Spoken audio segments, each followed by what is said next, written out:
Welcome to our panel on the enduring sisterhood of Exponent 2. Exponent 2 is, of course, the Little Mormon feminist newspaper founded in Boston in 1974 with Claudia Bushman as its founding editor. Now a magazine, blog, and annual retreat, Exponent 2 celebrated its 50th anniversary last year.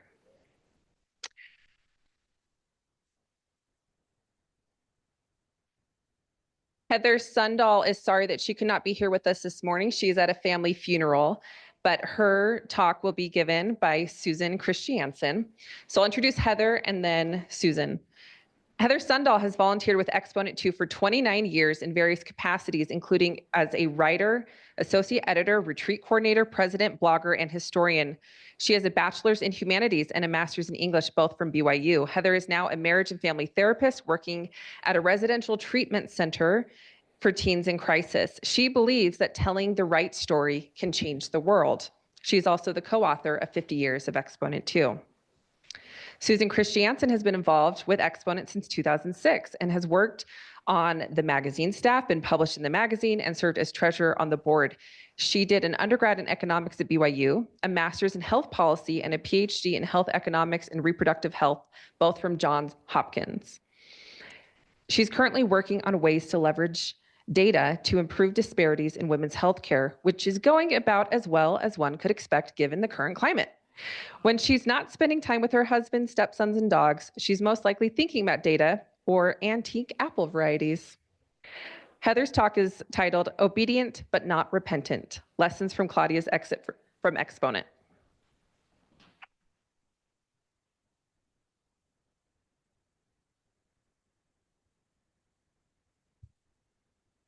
For those of you who don't know Heather, I'm really sorry that you're missing out on her energy and charisma and love and splendor. For those of you that do know Heather, I'm really, really, really sorry that I am doing this instead of Heather. So, okay, this is what Heather gave me. In writing about the history of Exponent 2, Katie and I found that a recurring theme in its journey was existential threat. Exponent faces a challenge: death of print magazine, embezzlement, low subscribers, lack of volunteers, and on, and somehow each time keeps on going. I want to look at the first and perhaps most profound crisis, the pressure from church headquarters that urged and ultimately succeeded in getting Claudia to step down, and what the implications of that event were for the organization and its future. First, in July of 1975, Claudia and company were warned via their bishop and stake president, who was Richard Bushman, that Salt Lake was displeased with the paper and were encouraged to stop. Aren't you busy enough with church callings? Why make more work for yourselves? By the way, they all knew about the paper because the Boston women were so proud of it that they flooded church headquarters with the first issues and sent gift subscriptions to all of the GA's wives. A month later in August, Elder Hales, a former counselor in the Boston Stake Presidency and newly called General Authority, was visiting New England on church business. He asked to meet privately with Claudia. Claudia recorded, Hales said he admired what we had done with Exponent 2, but that continued publication of the paper would only damage us and bring us all pain. He said he had put an issue through priesthood correlation for their comments. The text passed and would have been approved, though the committee thought that some of it was not of high enough quality to be published in church magazines. They dismissed the artwork as subversive. They considered the general appearance unwholesome, like an underground newspaper. Finally, in November, Elder L. Tom Perry flew to Boston and met with the women. He said he did not come to tell them to close the paper, only to caution them. Except that is for Claudia Bushman. As the wife of the current stake president, he expected her to step down as editor to avoid the appearance that the publication was church sanctioned. Claudia would resign, saying she is not repentant, but she is obedient. As we pored over the notes of these 3 meetings, Katie and I suspected the ultimate goal was to shut down Exponent. Removing Claudia was the means. Though no one explicitly told the women to stop publishing, 2 of the 3 meetings addressed the larger group. If it was just about Claudia, why meet with everyone else? Even Hales's private meeting with Claudia had a group message, Exponent 2 should cease. But by their own admission, the case against the paper was flimsy at best. It was not anti or even subversive other than the art. Shout out to Carolyn Person.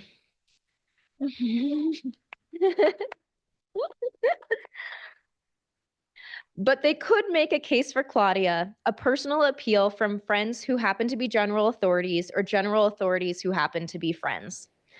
My guess is they assumed if Claudia left, the whole enterprise would collapse. Claudia notes in her book that BYU professors had started a betting pool on how long Exponent 2 would last. Some people referred to Exponent 2 as Claudia Bushman's women's lib rag.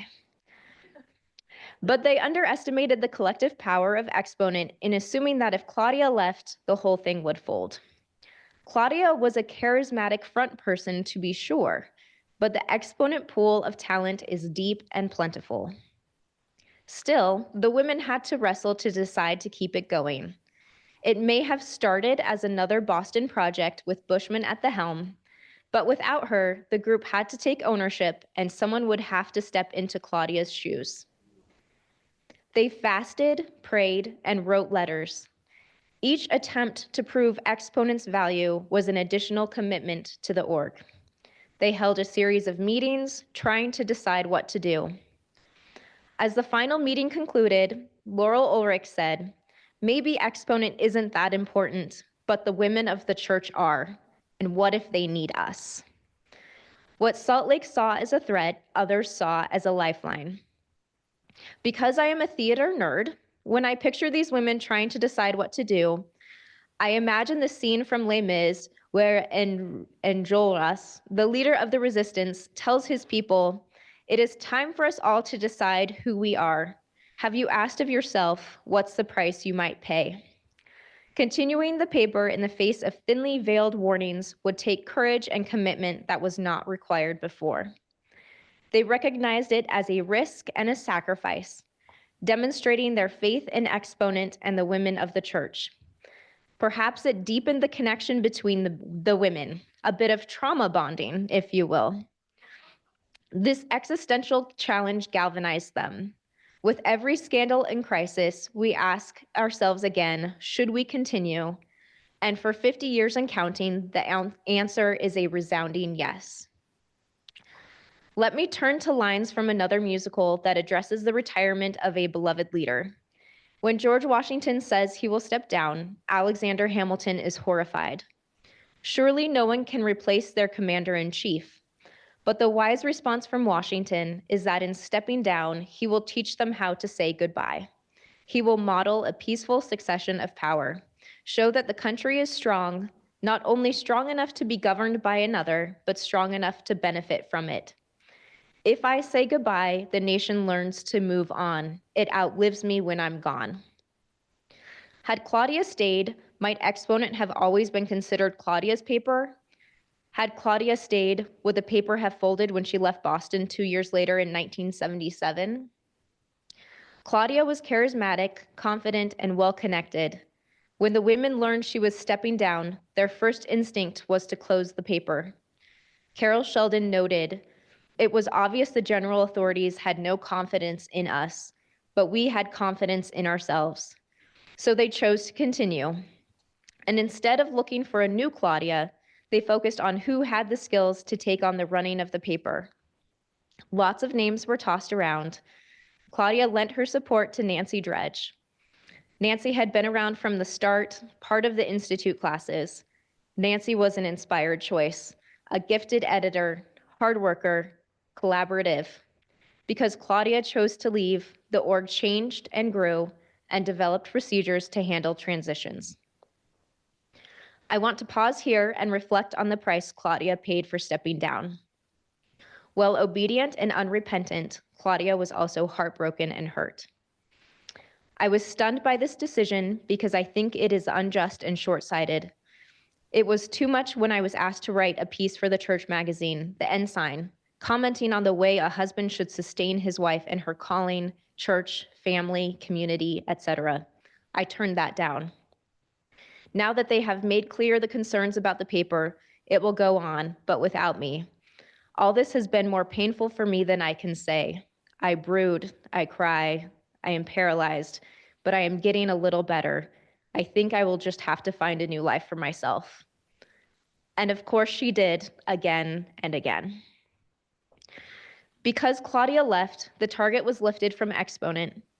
Because Claudia left, the women made a conscious choice to continue.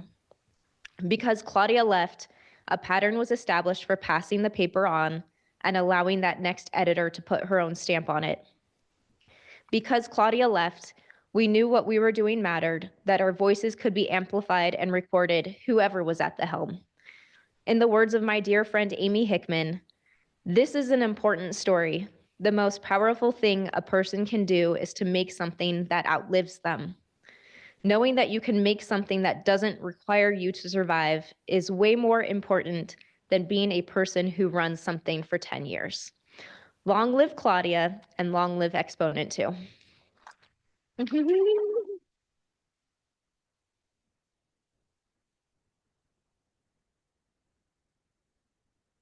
I'm pleased to introduce Sylvia Cabus. Sylvia joined the church between her Peace Corps service and starting graduate school. She works on global women's issues for the US government and lives in Washington, D.C. with her husband and son. Her paper is titled Exponent, Claudia, and Me. Who is the center when the center cannot hold?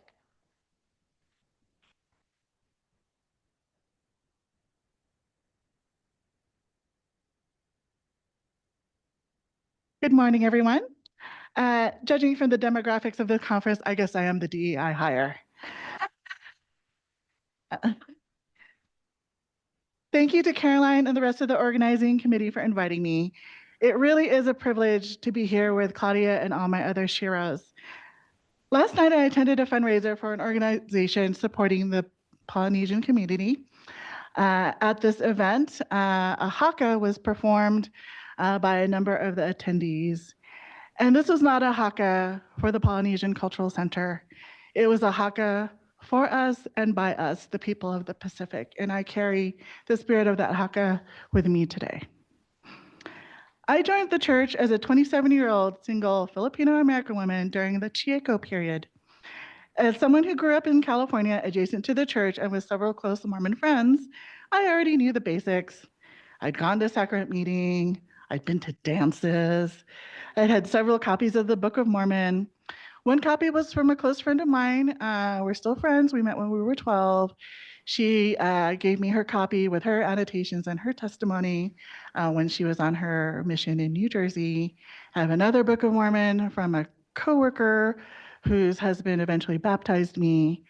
And even as a Peace Corps volunteer, there was a Book of Mormon in the Peace Corps library, and it was filed under fiction.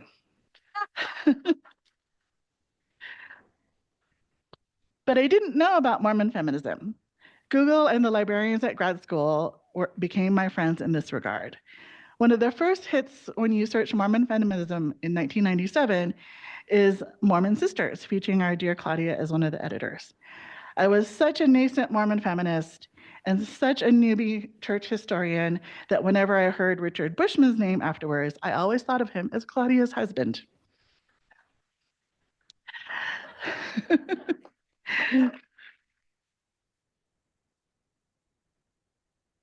Mormon Sisters was one of the many books I requested through the university's library system. I was a student in the MA in International Relations program at the Johns Hopkins School of Advanced International Studies, a diplomat in training. Needless to say, Mormon feminism at the time was not a topic in the field of international relations. So my books came through interlibrary loan through the twice-weekly library van from the Homewood campus of Johns Hopkins, which is the mothership in Baltimore.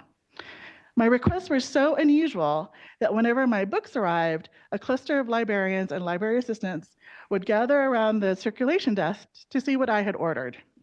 They had clearly never seen Secret Ceremonies, From Housewife to Heretic, Women in Authority, or Mormon Enigma. In retrospect, I'm surprised that Hopkins even had these books in stock.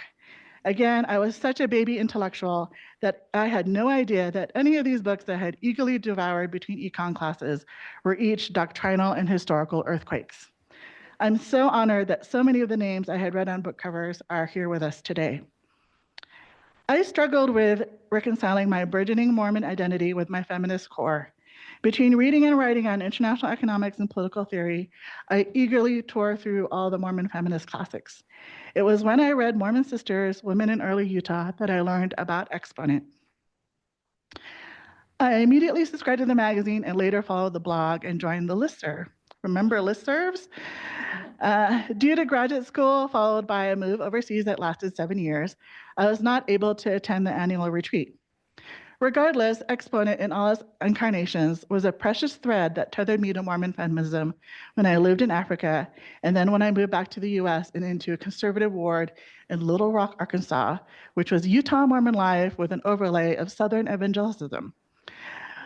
When looking at the 10 essays I have contributed to the magazine and to the blog since 1999, I see the trajectory of my journey as a Mormon feminist, starting with musings about replacing lingerie with garments, from Victoria's Secret to beehive clothing, to a Sabbath pastoral that was a love letter to my ward disguised as a sacrament talk.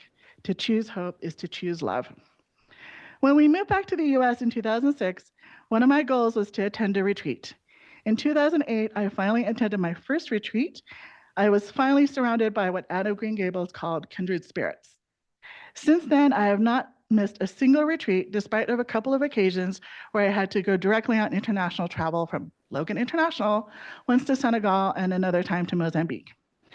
I met sheroes like Judy and Laurel and Nancy, whom I now consider friends, and many other Mormon women whom I hope I can meet again in a Celestial Relief Society. Claudia's talk as keynote speaker in 2012 was one of the most memorable I've ever heard. I felt very strongly that if we had general authorities, they would look and sound like Claudia. If we were truly ordained to be queens and priestesses, I wanted the same aura of authority that Claudia had at that podium that night. Alas, I myself have the gray hair, but not the gravitas. So what is the center that I referred to in the title? As we are all aware, the past few months have been turbulent and the uncertainty and fear continue. As a disenfranchised resident of Washington, D.C., and a recently purged federal employee, the headlines are a reality. When for most of the country, executive orders are an abstract concept, they are visceral for me. The executive order on protecting women meant that with a single signature, my title changed from gender specialist to sex specialist. A dream come true, I guess.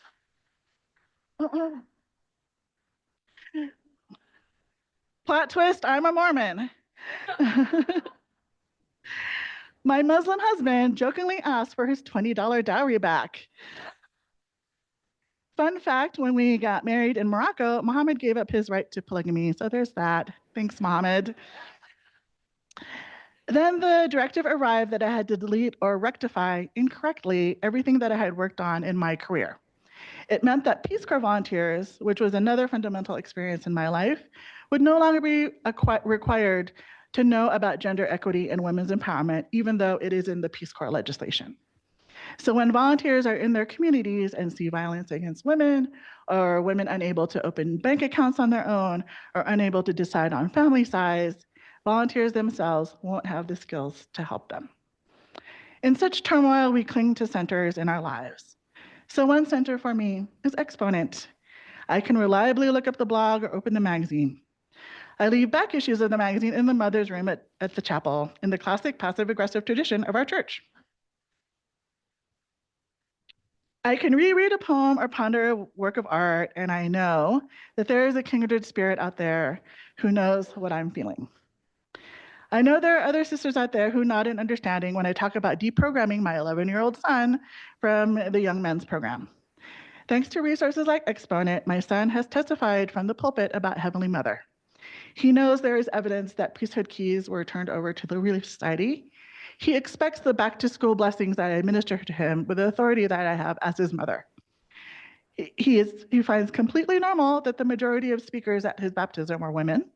And most importantly, as a newly minted deacon, he knows that he cannot honor the priesthood without honoring the women and girls in his life. These are all lessons that I, in turn, had learned from my Exponent sisters. Of course, Exponent is not a perfect institution in the same way that the Church of Jesus Christ of Latter-day Saints is not a perfect institution. I have long given up wearing a name tag at the retreat, for example, because everyone knows who I am as one of the few women of color in attendance. But the spirit of Exponent is perfect and has long sustained me in my own human imperfection. Thank you, Claudia, Judy, Laurel, Nancy, and all the other founding mothers for being part of the perfect brightness of hope that I was promised when I first joined the church. Thank you.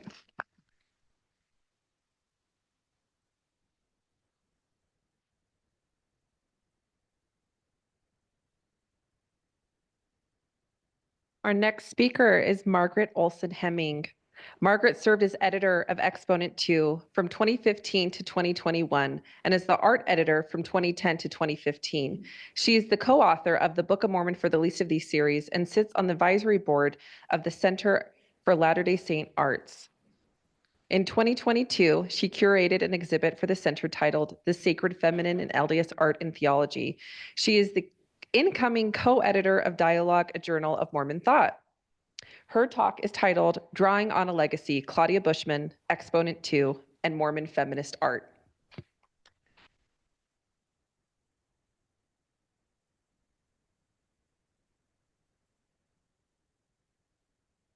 Hey, good. Looks like it's working. In December 1975, Claudia Bushman wrote a letter to her family that is apparently of interest to both myself and to Heather. In it, she described meeting with a member of the leadership of the Church of Jesus Christ of Latter-day Saints about the publication of Exponent 2, which Bushman and a group of other LDS women in Boston had started the previous year. In her letter, Bushman wrote, let's see.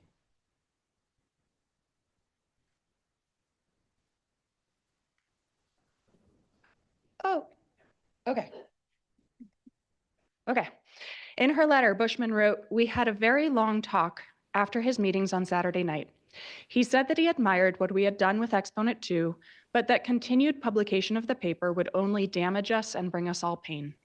He said he put an issue through correlation for their comments. The text passed and would have been approved, but they dismissed the artwork as subversive. They considered the general appearance unwholesome, like an underground newspaper." It's a great quote. What is fascinating to me about this exchange is that the art from those years of Exponent 2 is wonderful and creative and interesting, but not particularly alarming. It is mostly pen and ink drawings, domestic scenes, copies of classic art, and of course, Carolyn Person's fantastic trees. This slide is the closest I could find to anything subversive, but it didn't come along until 1976. So why was the artwork, the appearance of the paper, considered threatening or destabilizing? I argue that it is because of the role art and aesthetics plays in advocating for equity and justice. Claudia Bushman's work in Mormon art, particularly through helping found Exponent 2 in 1974 and the Center for Latter-day Saint Art in 2015, has left a lasting impact. Her legacy reflects the transformative power of aesthetics in making the good visible and for telling the truth.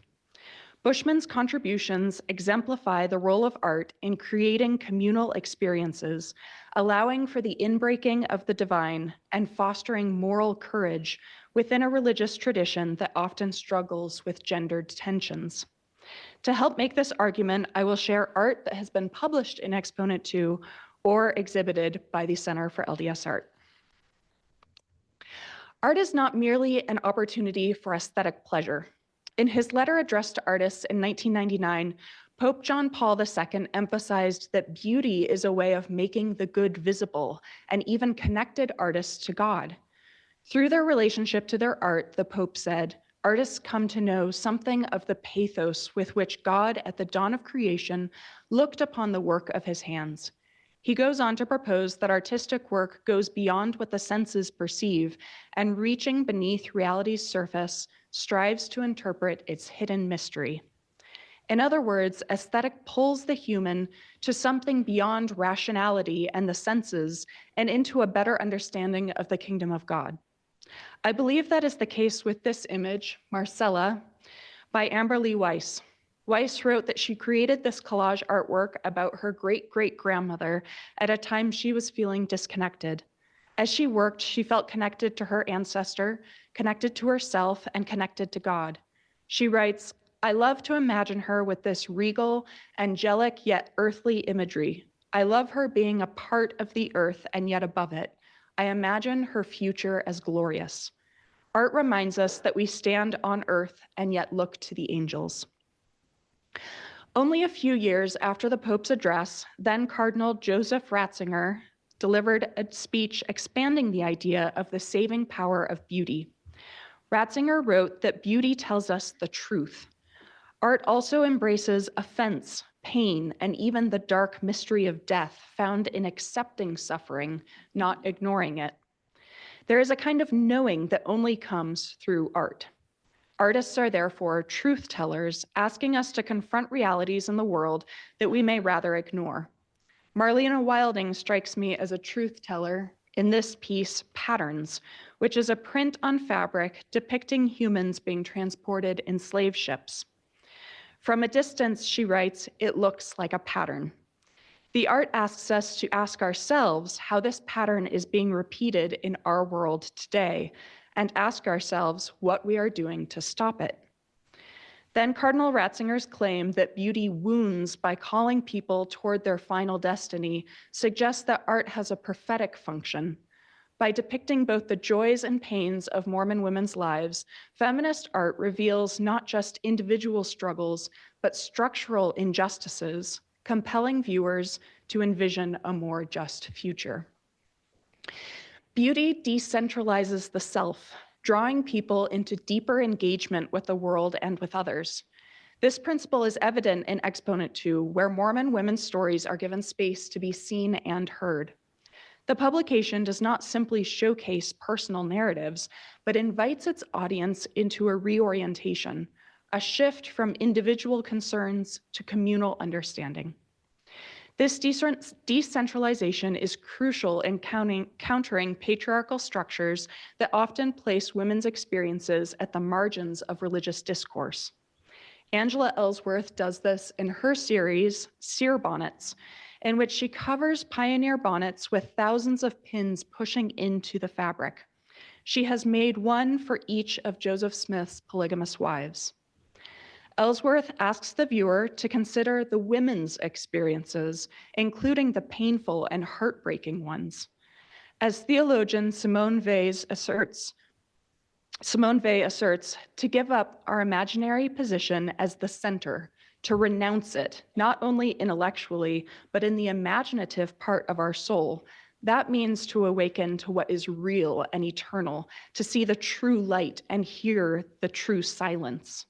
A transformation then takes place at the very roots of our sensibility, in our immediate reception of sense impressions and psychological impressions.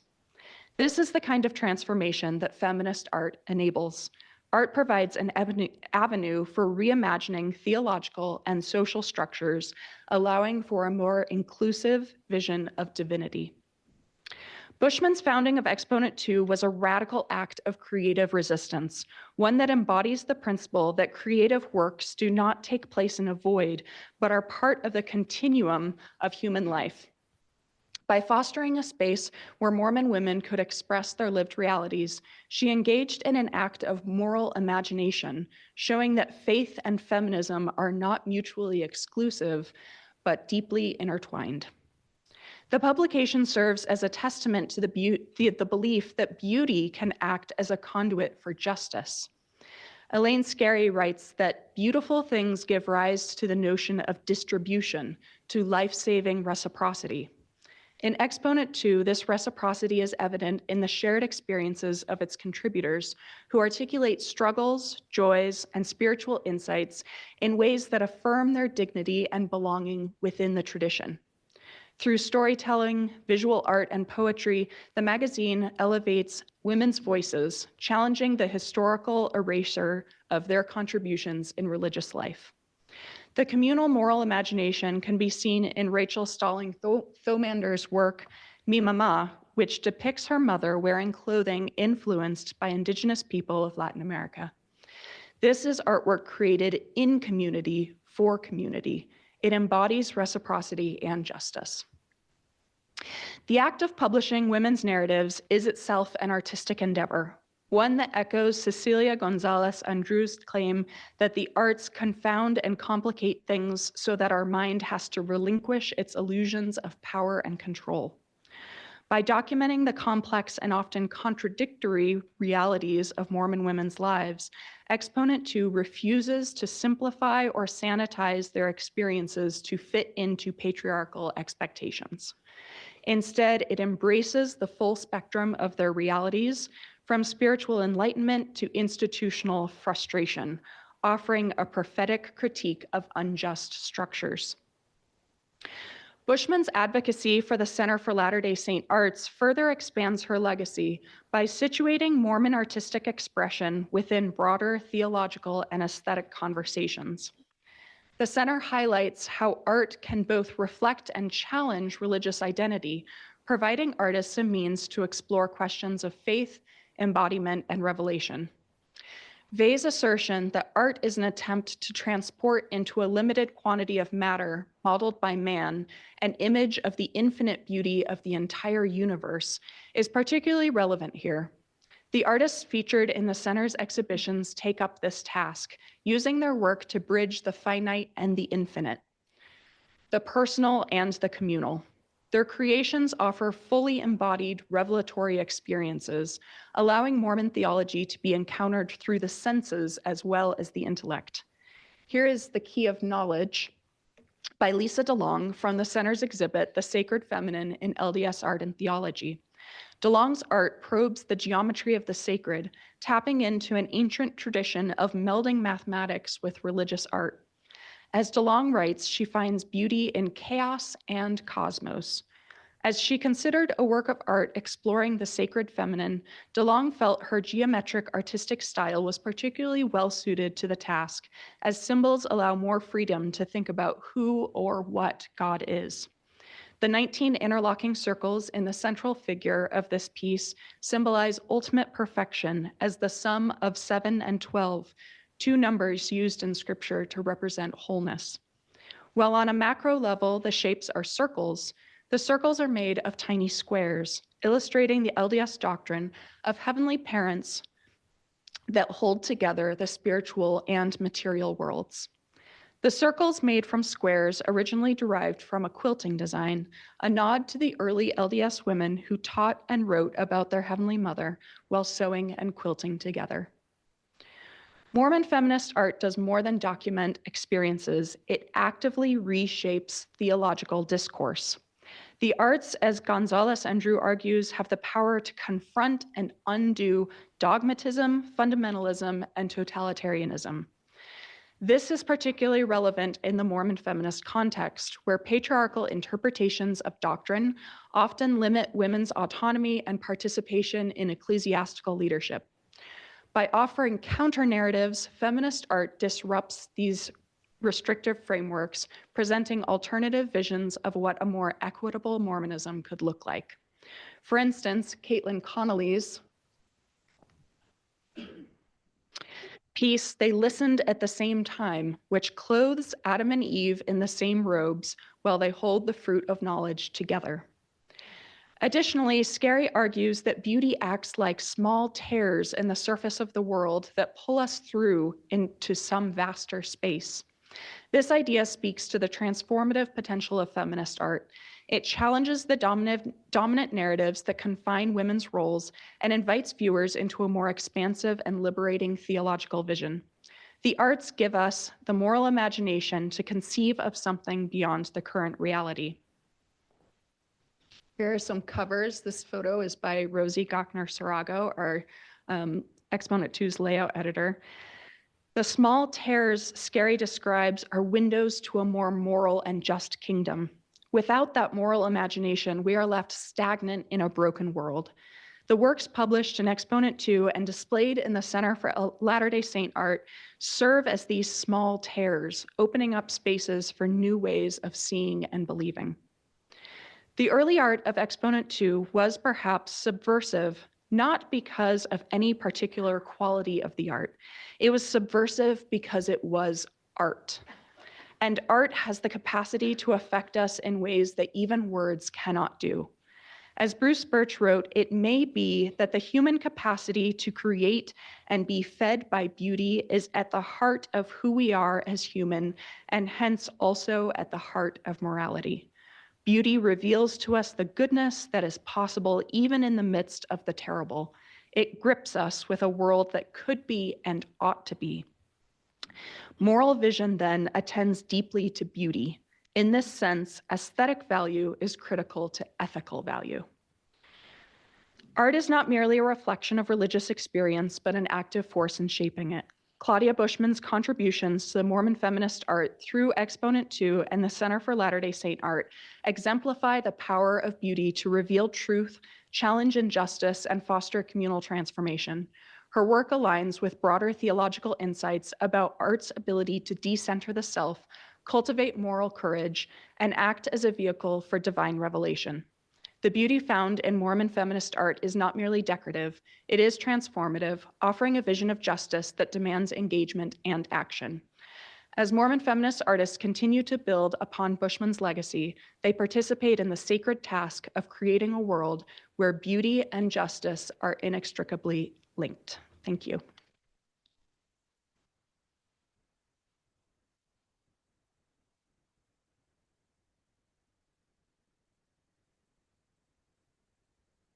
I now get to introduce myself. I am Katie Ludlow Rich. I joined Exponent 2 as a blogger in 2021, and I have led several blog series there and served as a feature editor in the magazine. I have a bachelor's in history and a master's in English, both from Brigham Young University. I'm a writer, editor, independent scholar living in Saratoga Springs, Utah with my husband and 4 children, and I am the co-editor of 50 Years of Exponent 2. My talk is titled, "To Give Our Sisters a Little Status, Legitimizing Mormon Women's Lives Through Publishing." In June 2021, at the Mormon History Association Conference at Utah Olympic Park, against a backdrop of skiers launching into a training pool, I spotted Claudia and Richard Bushman. I was too intimidated to approach them. Claudia, as you can see, is terrifying. But as I stood there, a thought struck me. Exponent 2 was nearing its 50th anniversary, and many of its founders were still around. We ought to do something to celebrate, I thought. Maybe I can do something. It was my first time attending or presenting at MHA. I was a stay-at-home mom of 4, stepping back into academic spaces for the first time in a decade. I had just decided to take writing history seriously. I was presenting my first big argument. At the same time, I was a new Exponent 2 blogger and had just published an essay in the magazine.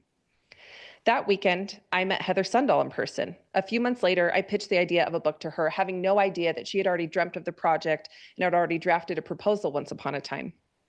She had just started an intense master's program, but immediately said yes. And well, the rest is history. But I want to return to that initial intimidation I felt about seeing Claudia. To me, she was a legend. Why? Because of her PhD, her books, her role in shaping Mormon feminist discourse. Yes, but more than that, because she understood something essential. Writing and publishing are how you assert your identity and make a lasting impact. She understood the power of the written word.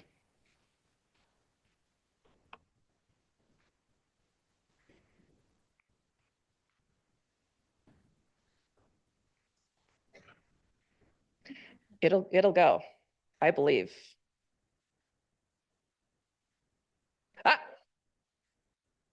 I knew it. Okay, here we go. In Claudia's second editorial for Exponent 2, she wrote that one of the paper's main goals was to give our sisters a little status.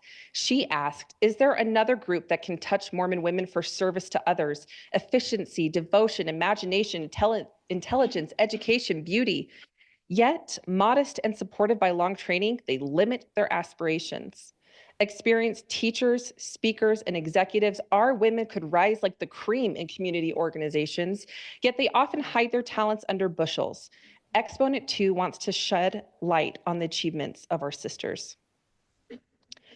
From the beginning, Claudia and the Exponent 2 staff's approach was about collaboration and making room for difference. They fostered community over ideological purity, expanding what it means to be a feminist and what it means to be a Mormon. Printing women's voices, especially those marginalized or overlooked, wasn't just about telling stories.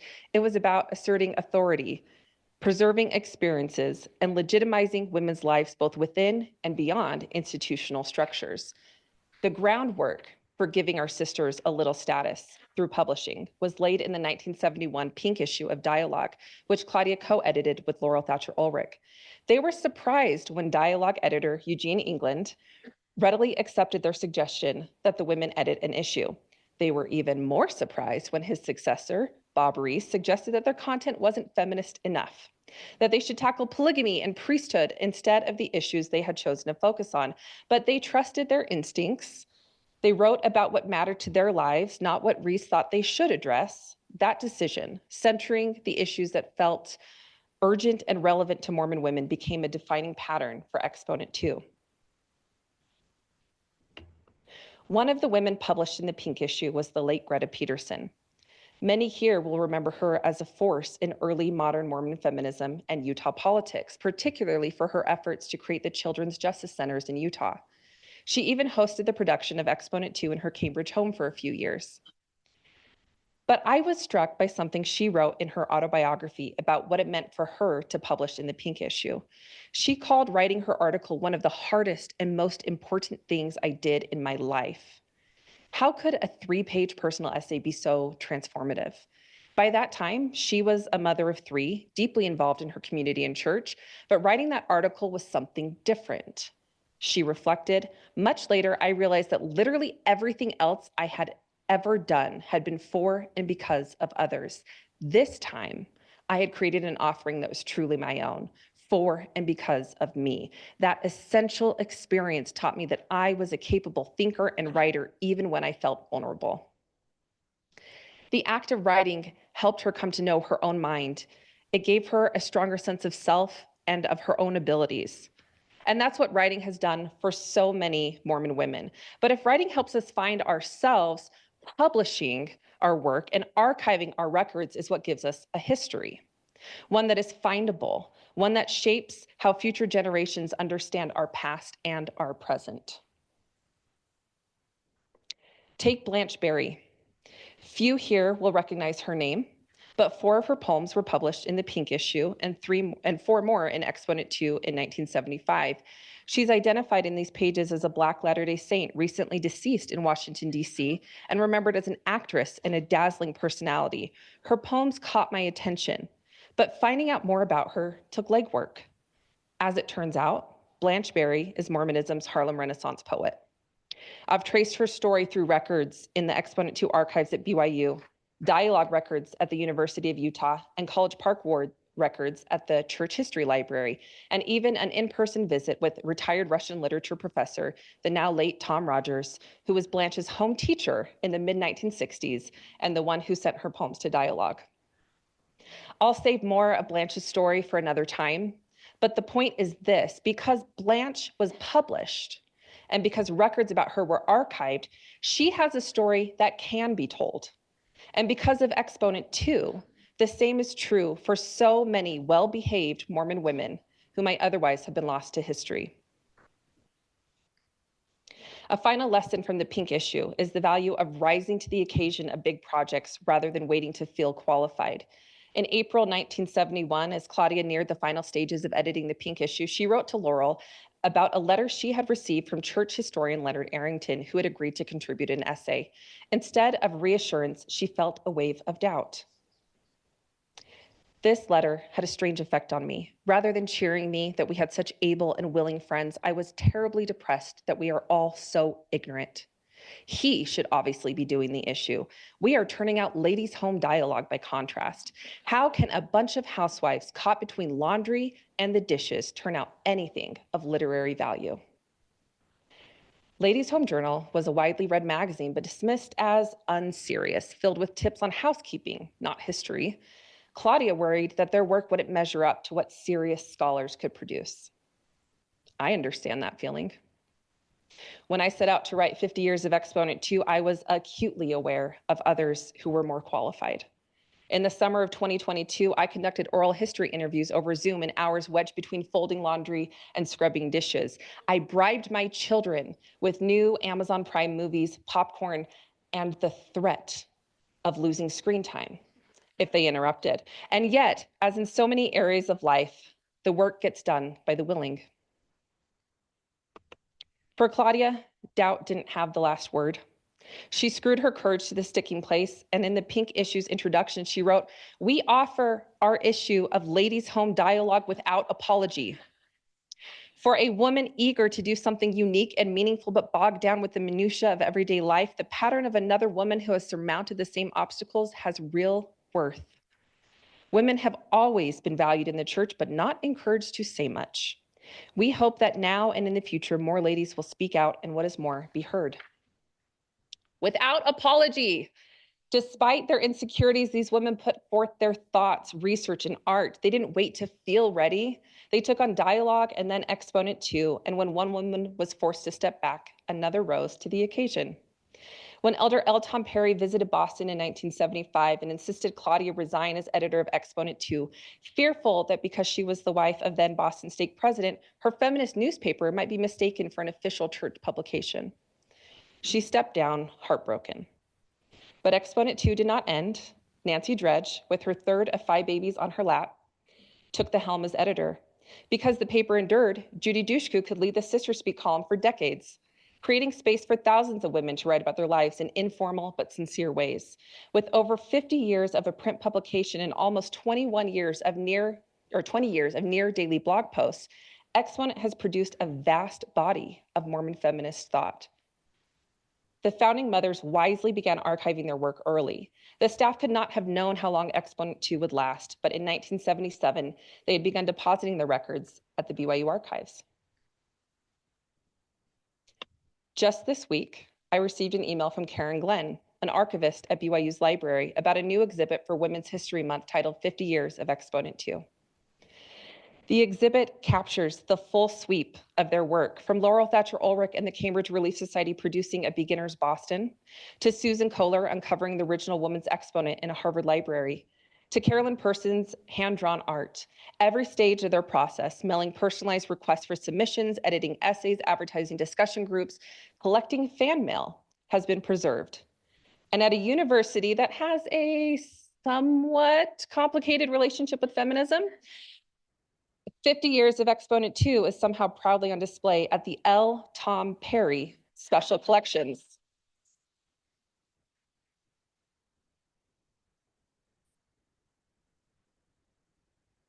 Perhaps the greatest legacy of these women is the example they set, that Mormon women can surmount obstacles and create something meaningful, even while caught between laundry and the dishes. Despite having a partner as capable as Heather and so many people helping along the way, I did not feel qualified to write this history, but I followed their pattern. I shaped my identity through the work. By telling their story, I claimed a place in the records of our time. I spoke that I might be heard. And because these women did not wait to feel ready, neither did I. Thank you.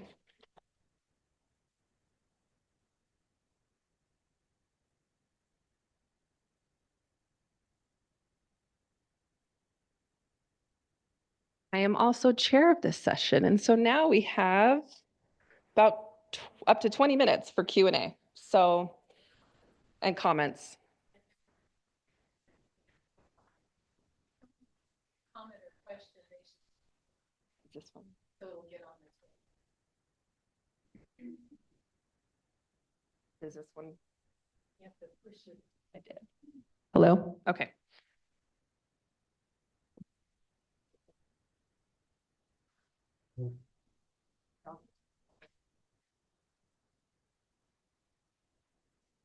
To make a quick comment in response to the subversive art of,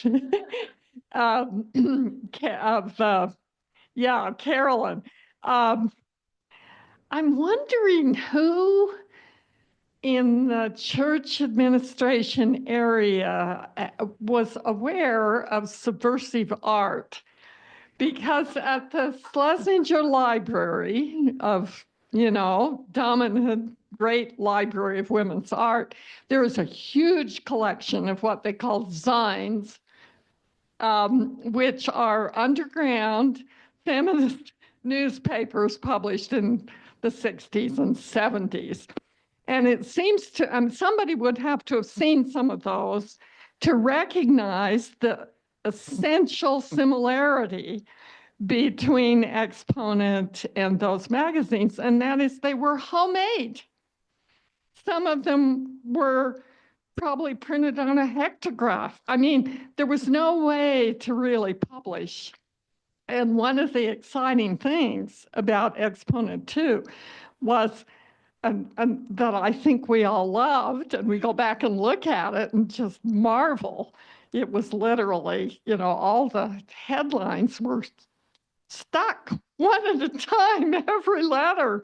It was handmade, and it deliberately looked that way. And the informality and fun and liveliness is what they felt was subversive. That is, it didn't conform.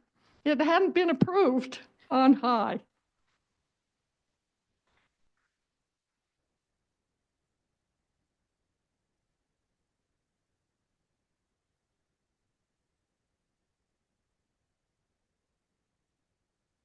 I just wanted to share kind of a fun fact. I am friends and work with Gerta Peterson's daughter, and I texted her a screenshot of the quote, and she texted me back that she had just unpacked the pink dialogue issue 10 minutes earlier.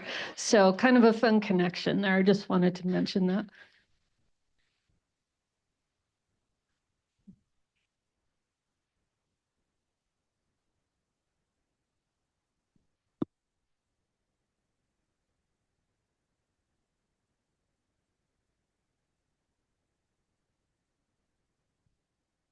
Thanks. So I discovered Exponent 2 much later than I should have. My grandmother was on Bell Spafford's board and helped write a lot of the curriculum for the Worthy Society, and was very hurt and angered by the shutdown. But it wasn't part of my consciousness until well after I had a PhD and started doing some of my own work in Mormon studies. And I just wonder, what is the relationship today between Exponent 2 and the church, to the extent that the church acknowledges it?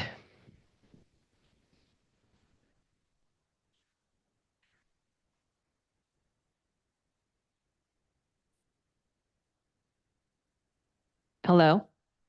I certainly don't have an official answer of who in the church is aware of Exponent 2. I am not aware of any instance in which general authorities interfered directly with Exponent 2 again after 1975, after those first few meetings. To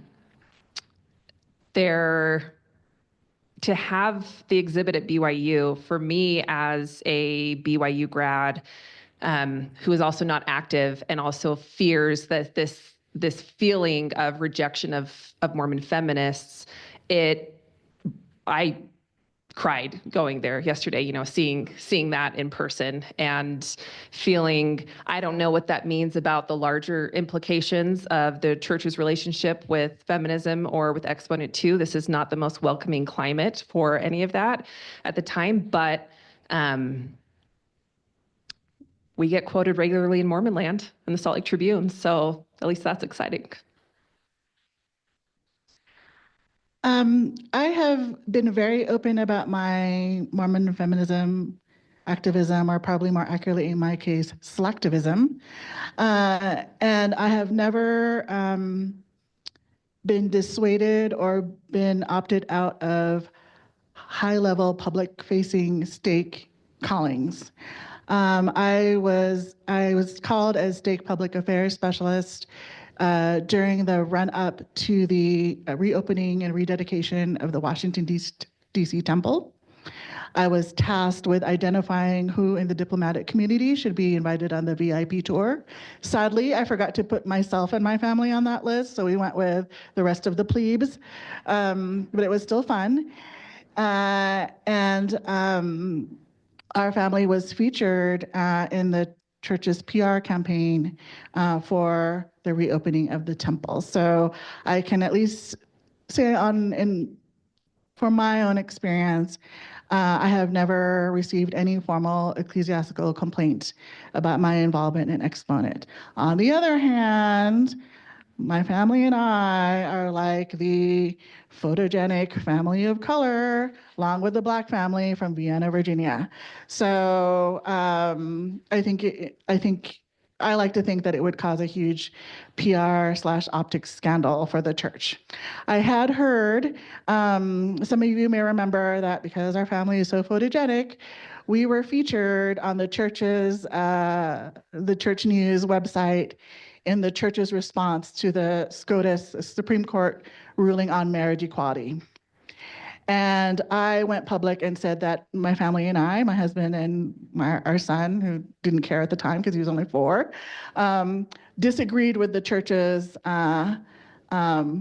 decision against protesting the decision on marriage equality. And that got picked up by a lot of the mainstream media, and we were featured in the Salt Lake Tribune and a number of other media outlets. I turned down an interview request with NPR, and I heard afterwards from a number of friends who were in PR callings for the church that our case was used as a case study of why you have to do due diligence in featuring families for official church publications. The PR guy from Salt Lake could have easily Googled me, not even Sylvia Cabus Mormon, just Sylvia Cabus, and found out everything that I did for Exponent, Ordained Women, Dialogue, Sunstone, everything was out in the public. He never asked my bishop for a reference. He never asked to see my temple recommend. He just saw us as 3 cuties who were available on a Saturday morning to take photos in front of the Supreme Court. And there we are, Deseret News and The Advocate. So I think my status as a Mormon feminist of color protects me in a way, and that also says that we need to do better about promoting Mormon feminists of color.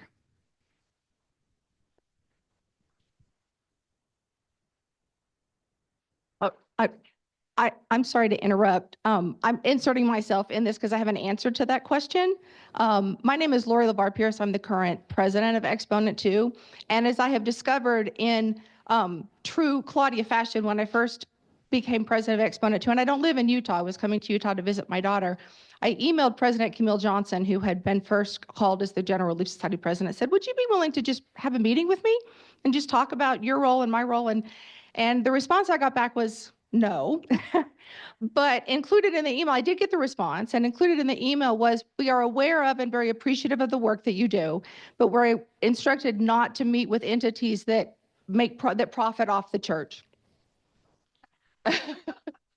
I would love to have profit in Exponent 2, but nonetheless, I thought that might be a more direct answer to President Camille Johnson. She has long been aware of Exponent 2 and appreciates the work that we do. So.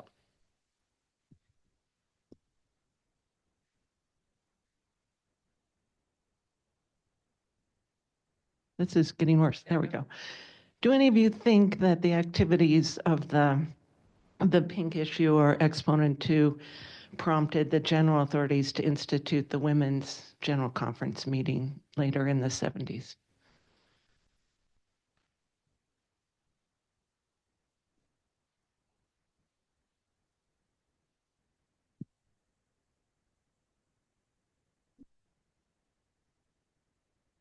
Not on. none of us can answer that. So if anyone in the, yes. Oh.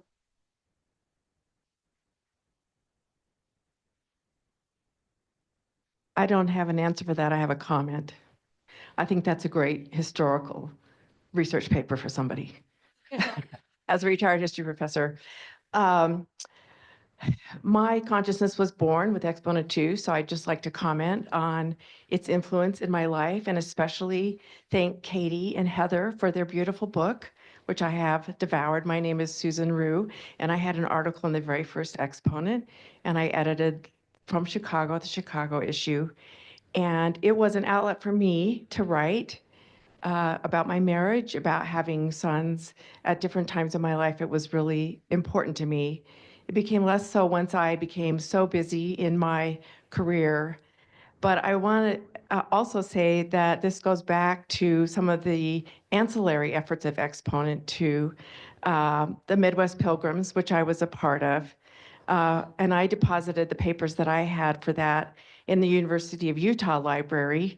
And I don't know if that was a mistake and I should get them moved, but they are there, open for historians, as Katie has called for us to do.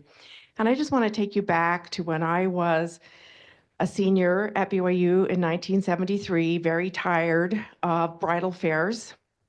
And through the Office of Student Government, I organized a lecture series. And Claudia came and spoke, Laurel came and spoke, Maureen came and spoke, and Juanita Brooks came and spoke, and others that were very important to us at the time. And I think that was a time in which we were all questioning and trying to see the legitimacy of women's views, not as appendages to men, but in their own right. And I just have to say, I remember that when Claudia came, she made some comment. I said, "Oh, I'm so happy to see you here.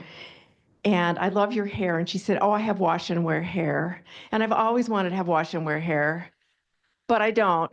But anyway, thank you very much for this panel and for carrying on Exponent 2.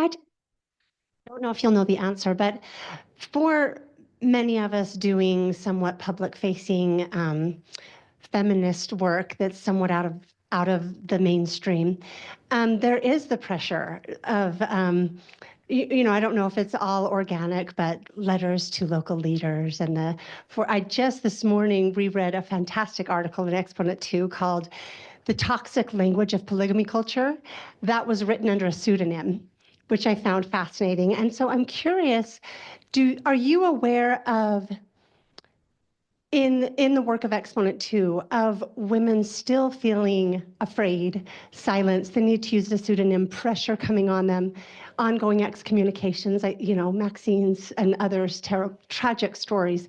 What is that, I know we've already asked about what the church thinks of the magazine, but for the individual women doing this work, I know the pressures that I feel and the tightrope that I feel like I'm on.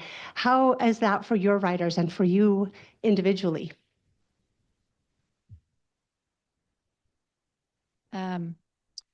Yeah, so during my time as editor, this was something that I spent a fair amount of time dealing with, was authors, particularly new authors, women who had never published in Exponent 2 before, never published anywhere before, and really wanted to share their stories and simultaneously had a lot of fear about doing so. And it is an individual experience. It is a geographic experience. It depends a lot on where they live and their local culture and their local leaders, unfortunately. But yeah, I was on the phone many times with particularly young women who were caught between just desperately feeling like they needed to share their story and also the fear of what would happen if they did. And that was always heartbreaking to me, that they felt that amount of fear for something they had never even experienced before, and that was born out of something that felt so important and close to them. I can actually share because I am one of those authors. And so I published in this most recent exponent, and I did choose to use a pseudonym for that. And I have published things under my full name. And I have also now, this is my first time publishing something that was under just my first name. And for me, it's interesting because I do use my voice publicly. I have a podcast where I talk about Heavenly Mother. And so I'm talking about issues very openly that are taboo. I have published other article in other magazine under my full name, but this one was really sensitive. And when I submitted it, I was in my Relief Society presidency, and I've had conversations with my leadership where we have had to agree to disagree multiple times. And the article that I published this time is really, it talks about the way in which the church harms all of us. And it is a metaphor relating it to poison, and how there is poison in the food being served to all of us from the kitchen. And there are nutrients, but there is also poison. And I knew that if that had my full name and he saw it, there's a good chance I might not have a calling for a long time, possibly. And I do appreciate the ways in which I am able to really help the women in my current congregation by being in a position where I could still have a voice and have a voice in the leadership and what was being said. And so I am one of those that in that case, I'm not ashamed of what I shared, but I wasn't ready to not be able to also use my voice in other ways to also benefit on my local level. And so I am an example of that, of how that happens sometimes for people and maybe why.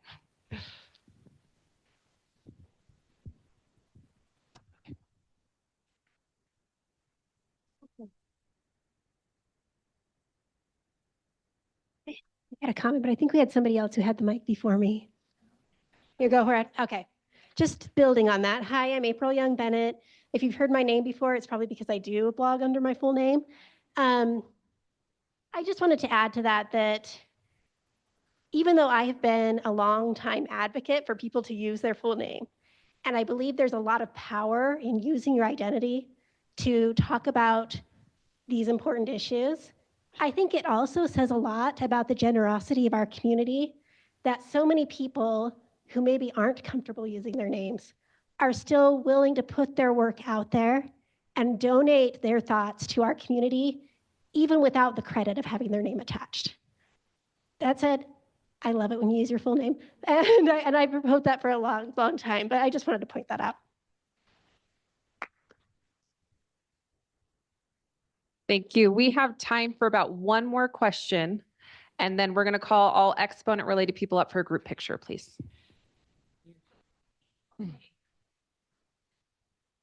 I don't know how to use it. Okay. Ooh. I think this discussion has started, but my question was related to this balance between being unrepentant but obedient, which I think is interesting and admirable, but maybe not called for in every circumstance. And I'm wondering people's thoughts about that balance and when sometimes being unrepentant and disobedient is in fact the way to move, if it is in fact the way to move forward what's important to us. I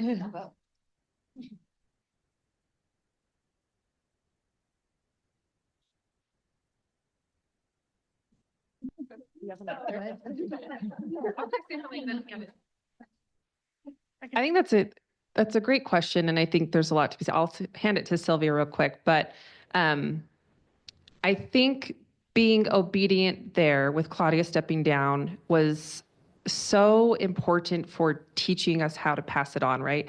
And I think Claudia deserves a lot of credit for making a really painful and difficult choice that allowed all of her friends to continue to do a project that was really, really meaningful to them. And so sometimes the obedient choice is the choice that lets something go on for 50 years. Sometimes the disobedient choice is what is essential in order to accomplish something, especially for the marginalized and for people who need people to stand up with them and for them. And you don't always know in the moment which is which.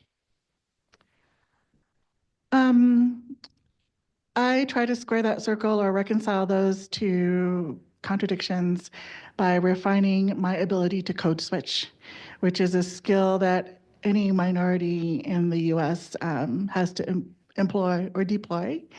And I am a pretty good code switcher now in Mormon culture, even though I did not grow up in the church. And I think of one experience I had. My previous employer prior to Peace Corps was the U.S. Agency for International Development, which many of you have heard in the news. And under the first Trump administration, the general counsel was someone from BYU Law. And I used my feminist or feminine charm to talk to him about my work in a way that he understood and was not threatened by, because I used my primary voice. And I gained an ally, and I most appreciated his allyship when I had to prep him for a G7, G20 multilateral big meeting of countries on the theme of adolescent girls, which was part of my portfolio. And I pitched it to him in a way that he understood, in the language of young women, in the language of Relief Society, in the language of empowerment according to principles that aligned with our gospel tradition. And he did not change one word of my technical brief. Not one word, even though we talked about sensitive subjects such as adolescent reproductive health. And so it is stressful to do that. Takes a lot of brain work. Many of you know that I say I have a permanent case of momnesia. But to advance the cause, you gotta do it. And that I felt that my relationship with this person was a success in my mind, because I was able to influence the way he thought about our work in a way that he felt comfortable promoting it. Thank you. Thank you. We're going to have Maxine give us instructions for lunch and continue on with that. Thank you very much. Big hand for this panel. Amazing panel.